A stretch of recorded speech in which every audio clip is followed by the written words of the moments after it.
The year 2023 was a turning point for Gaza.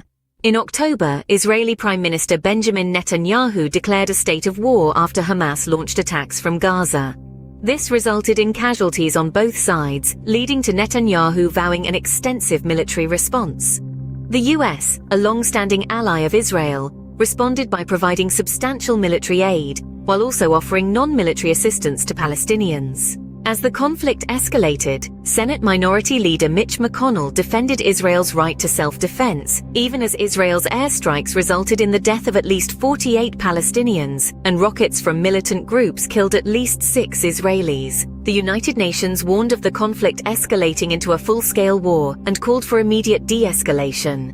By November, the death toll in Gaza had surpassed 10,000, including over 4,000 minors. Former Israeli Prime Minister Ehud Barak warned that Israel was facing pressure from allies, particularly the US, due to civilian casualties in the conflict with Hamas. Despite the growing friction with Western governments, Israeli Prime Minister Benjamin Netanyahu insisted on a ceasefire only after the release of hostages.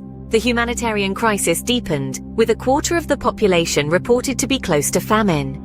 Despite the desperate need for aid, some groups in Israel blocked border crossings, preventing aid from reaching those in need. These protests were fueled by anger over hostages taken by Hamas, with protesters demanding their release before any aid was allowed through.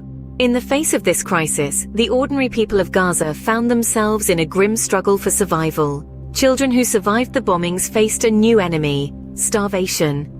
A heartbreaking example was 12-year-old Yazan Alafara, who suffered from cerebral palsy and needed good nutrition. His family could only provide him with scraps to eat, and he eventually succumbed to malnutrition. This is a crisis that calls for immediate action.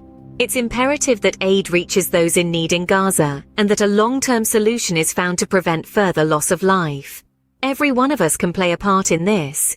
Consider contributing to aid efforts, or raising awareness about the crisis in Gaza. Remember, change starts with a single step, and that step can start with you.